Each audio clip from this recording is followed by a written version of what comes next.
Halo guys, kembali lagi di Riko Official. Jangan lupa like, komen, dan subscribe ya.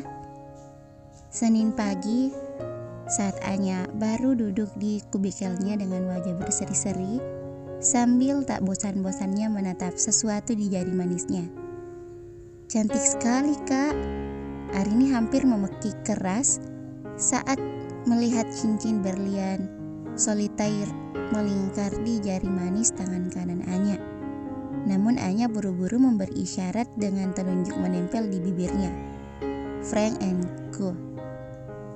Tambah Arini berbisik sambil menatap takjub cincin Anya. Tahu dari mana? Aku pernah lihat cincin solitaire yang model kayak begini kak, waktu mampir ke outletnya di Bimal. Indah banget kak. Arini mengerang iri dengan keberuntungan Anya.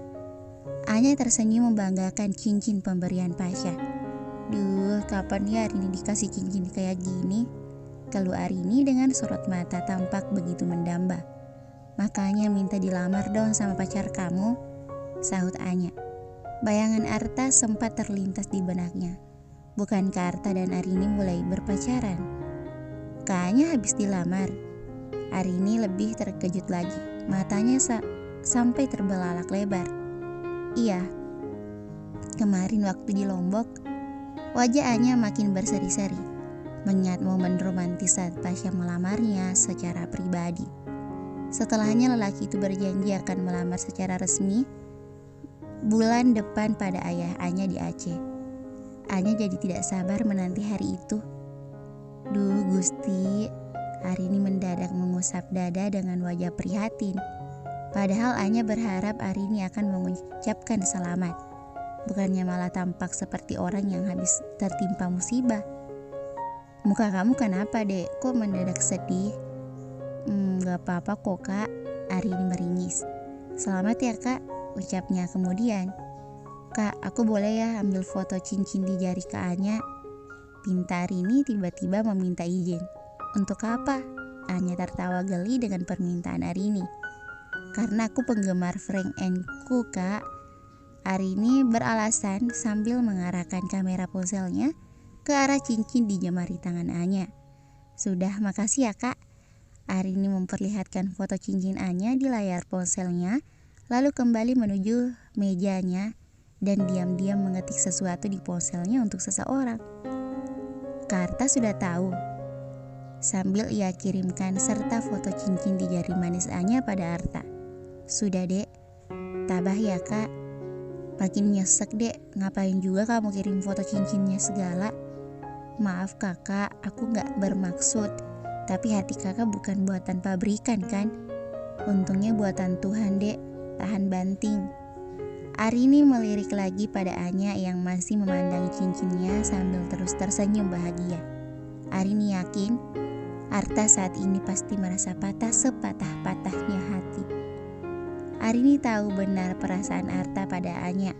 Sejak Arta mengakui dengan jujur bahwa ia mencintai Anya hingga sengaja mendekatinya hanya untuk membuatnya cemburu. Setelah mengetahuinya, bukannya mendendam, Arini justru menawarkan diri membantu Arta semampunya. Arini mengetik lagi sebuah pertanyaan untuk Arta. Kayaknya kelihatan bahagia banget kak. Masih mau lanjut kak? Lanjut? Kak Arta luar biasa. Iya, luar biasa bandel. Selama batu nisan belum tertancap dek. Astaga. Arta memasukkan ponsel ke saku kemeja dengan tampang galau, menghembuskan asap rokoknya perlahan ke udara sebelum mematikan rokoknya. Saat Arta memberi kabar tentang Pasha yang telah melamar Anya di Lombok pada Rahma lewat telepon, perempuan itu langsung terpukul dan menangis sejadi-jadinya. Kian memaksanya agar menghalangi Anya dan Pasha. Jangan sampai mereka menikah. Arta bertekad akan membantu Rahma, meski Rahma tidak menjelaskan dengan gamblang alasannya. Arta merasa Rahma masih menyembunyikan sesuatu tentang Pasha. Dan firasat Arta mengatakan bahwa hubungan antara Rahma dan Pasha di masa lampau tak sesederhana yang ia kira. Teringat dengan tangisan pilu dan alasan perempuan itu tidak rela Anya berhubungan dengan mantan kekasihnya, membuat hati Arta bergerak lagi. Ditambah lagi Arta tidak rela Anya yang ia sayangi akan hidup bersama pria itu. Semangatnya pun bangkit kembali. Arta semakin tidak peduli, Anya akan memakinya, bahkan akan semakin membencinya habis-habisan. Tujuannya sudah bulat. Arta harus berusaha menghalangi rencana Pasha yang akan melamar Anya secara resmi bulan depan. Arta kini berdiri di depan ruangan divisi keuangan tempat Anya bekerja. Kerjasama antar perusahaan memberinya akses sesering mungkin muncul di perusahaan tempat Anya bekerja. Arta memberanikan diri melangkah masuk. Ia tidak peduli dengan reaksi Anya yang bakal mengusirnya. "Gue ingin bicara sama lo, Nya," Arta berkata tepat setelah ia berdiri di depan kubikel Anya, menatap Anya lekat-lekat. Kepala Anya terangkat menatap si pemilik suara, Arta. Ekspresi wajahnya yang awalnya berseri-seri berubah menjadi malas menanggapi Arta. "Pergi," Anya mengusir dengan suara selirih mungkin. Tidak ingin sampai orang lain dalam ruangan ikut mendengarnya. "Jauhi gue. Kalau gue gak mau, lebih dari 1 meter lo deketin gue panggil security." Anya mengancam. "Jangan konyol. Lo tuh yang konyol. Gue belum bisa maafin lo soal tempo hari. Tolong dong sadar diri." Arta menghela nafas panjang, berusaha untuk tetap dingin menghadapi sikap ketus Anya. "Oke, gue minta maaf soal kemarin. Tapi kita berdua harus bicara, Nya." Arta terus berusaha. "Gue lagi sibuk," sahutnya acuh. "Pentingnya," Anya mendengus kesal. "Soal apa lagi?" "Ini soal Rahma." Mendengar Arta menyebut nama perempuan yang paling dia benci, Anya memutar bola mata besarnya. "Lagi-lagi soal Rahma. Malas kalau soal dia, pergi." Anya mengibaskan tangannya mengusir Arta, membuat kilauan berlian dari cincin pemberian Pasha menarik perhatian Arta dan makin membuatnya kesal. Arta menangkap tangan Anya lalu menariknya dengan kuat hingga bangkit dari kursinya agar mengikutinya. Arini yang melihat tingkah keduanya sengaja tak melakukan apapun untuk menahan keduanya. Arini memilih berpura-pura tenggelam dalam pekerjaannya. Apa-apaan lo, tak? Lepasin gue. Kita harus bicara." Arta terus melangkah sambil menggandeng erat tangan Anya yang terseok-seok mengikuti langkah cepat kaki Arta. Arta lalu memaksanya masuk ke lift dan menekan tombol lantai teratas, rooftop. "Lepas, tak?" Anya berusaha meronta, melepaskan diri dari genggaman tangan Arta yang begitu kuat. "Enggak, sampai kita selesai bicara," jawab Arta tegas. "Tapi lo nyakitin tangan gue," teriak Anya jengkel. Tidak tega mendengar Anya kesakitan karenanya, Arta melepaskan tangannya. "Maaf," ucapnya lirih. Anya memilih membuang muka ke arah lain. Sikap Arta benar-benar menyebalkan. Tidak biasanya lelaki itu begitu memaksa. "Mau bicara apa? Cepetan," tanya Anya saat mereka akhirnya berada di rooftop. "Tidak ada siapapun di sana selain mereka. Gue mohon jangan lanjutkan hubungan lo dengan Pasha," ujar Arta dengan wajah serius. Tidak ada lagi wajah cengengesan yang seperti biasa Arta perlihatkan. Anya terperangah mendengar permohonan Arta. Lelaki ini benar-benar belum menyerah, juga berusaha menghalangi hubungannya dengan Pasha. "Kenapa?" Anya melipat kedua tangan di dada menanti sebuah alasan. Kedua alis tebalnya saling bertautan dan sorot matanya kian tajam. Wajahnya kini jadi lebih angker dari wajah ibu kos yang sedang menagih uang kos yang menunggak 3 bulan. "Karena dia gak baik buat lo, Anya," Arta mengatakan alasannya yang langsung menuai decak sinis dari Anya. "Astaga, lo pasti sudah diracuni oleh Rahma. Perempuan itu bilang apa aja ke lo, ha?" Arta terdiam.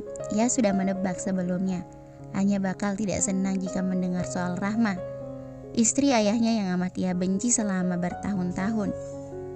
Rahma bilang apa kalau bilang? Anya menghujani lengan Arta dengan pukulan kekesalan. Arta masih diam, namun dalam hatinya berkecamuk. Haruskah ia membeberkan alasan yang sebenarnya? Alasan mengapa Rahma bersikeras menghalangi Anya dan Pasha berhubungan. Kalau nggak ada alasan yang jelas, lo dan si Rahma itu nggak berhak campur hidup gue. Pasha mantan pacar Kak Rahma. Akhirnya kata-kata itu meluncur juga dari lidah Arta. Anya berkaca pinggang setelah mendengarnya, mencoba pura-pura tertawa meski hatinya jelas-jelas terpukul setelah mendengarnya. Namun ia berusaha bersikap tenang. Rahma pasti berbohong. Perempuan itu dari dulu licik dan mampu berbuat apa saja untuk menghalangi kebahagiaannya. Dulu, perempuan itu merusak hubungannya dengan Fajar, Robi, ayahnya, dan kini mengincar Pasha. Nya, Arta berusaha meraih lengan Anya. Namun Anya bergerak mundur. Arta bagai meraih angin. Lantas kenapa? Sudah mantan kan? Anya mengucapkannya dengan nada sinis. Pasha bebas berhubungan dengan siapapun. Sejujurnya Anya sedih mengetahui Pasha pernah berhubungan dengan Rahma. Haruskah ia menanyakannya langsung pada Pasha nanti? Arta menggeleng keras. Pokoknya nggak boleh. Arta bersikeras. So what? Jerit Anya lantang. Karena bakal lucunya. Lo mau judul dalam kisah cinta lo selucu judul sinetron rumah tangga yang sering ditonton Elo dan para ibu-ibu di Siambolong? Kekasihku mantan kekasih ibuku, atau kekasihku masa lalu ibuku, balas Arta dengan berapi-api mengemukakan alasannya yang terdengar konyol. Gue gak pernah nonton sinetron murahan itu kayak lo. Makanya si otak lo itu gak jauh beda sama si ceritanya. Lebay. Oke, gue ngaku. Gue yang sebenarnya suka nonton. Arta mengalah. Gue mohon pikirkan baik-baiknya. Pasha pasti punya maksud terselubung buat lo. Anya menatap tajam pada Arta yang tampak begitu memohon padanya. Anya tidak mengerti mengapa temannya ini bisa masuk dalam jebakan Rahma. Cukup sudah, gue balik ke ruangan. Anya melangkah pergi. Betapa melelahkannya berdebat dengan Arta seperti ini. Namun mendadak Arta menarik tangan, menangkap pinggangnya dari belakang, lalu dengan kecepatan yang mengagumkan, Arta mencium bibir Anya tanpa permisi. Ciuman 5 detik yang manis, ciuman yang juga menyolot kemarahan Anya. Anya mendorong dada Arta sekuat tenaga dan menghadiahi pipi Arta dengan tamparan keras. Plak. Sambil menjerit histeris. Dasar. Arta meringis kesakitan mengusap pipinya yang kini rasanya panas sepanas koyo cabai serahot. Kenapa lo cium gue? Tidak puas dengan menampar, Anya melepas sebelah sepatunya untuk memukul Arta bertubi-tubi. Aduh, sakitnya. Arta tak kuasa menahan pukulan sepatu Anya. Arta memilih lari mengitari rooftop yang luas. Anya mengejar di belakangnya dengan terpincang-pincang karena sepatu sebelahnya ia acung-acungkan ke udara. Ia belum puas memukul Arta. Gue gak terima, lo harus gue hajar. Dasar. Sorry. Gue gak akan ampuni lo. Ujar Anya dengan nafas terengah-engah dan mulai melambatkan larinya mengejar Arta. Lelah mengejar Arta yang berlari mengelilingi rooftop untuk menghindarinya. Sini lo, jangan kabur. Dasar kancut. Anya berhenti lalu bungkuk dengan kedua tangan bertumpu di kedua lututnya, mengatur nafasnya yang tersengal-sengal. Melihat Anya berhenti, Arta bergegas menuruni rooftop. Anya mengerikan saat sedang murka. Daripada tambah babak belur, lebih baik usahanya menjegal Pasha dilanjut besok lagi. Anya kembali ke kubikelnya dengan kacau. Wajahnya merah padam, rambut awut-awutan, baju basah keringat dan nafas yang masih naik turun dengan cepat tak beraturan. Anya tampak masih merasa jengkel luar biasa. Minum kak, minum. Arini cepat tanggap dan langsung menjodorkan segelas air. Anya meminumnya sampai tandas. Kaknya habis ngapain kok sampai basah keringatan gini? Kali ini segepok tisu Arini sodorkan bertingkah bagai asisten atlet tinju yang sedang duduk di sudut ring. Gue habis. Anya tidak melanjutkan. Teringat Arta yang tiba-tiba kurang ajar menciumnya. Anya sontak menggeleng kepalanya seolah berusaha menyangkal bahwa ciuman itu membuatnya merasa telah mengkhianati Pasha. Anya bersandar lemas di kursinya. Lelah luar biasa. Ia akan membuat perhitungan dengan Arta nanti setelah tenaganya terkumpul. Potongan adegan Arta menciumnya lewat lagi tanpa ia mau. Anya mengacak-acak rambutnya dengan gemas seperti sedang berusaha mengusir kutu rambut yang membuatnya gatal. Bayangan Arta yang menciumnya terus saja muncul mengganggunya. Sementara Anya harus terus sibuk dengan kekesalannya sendiri.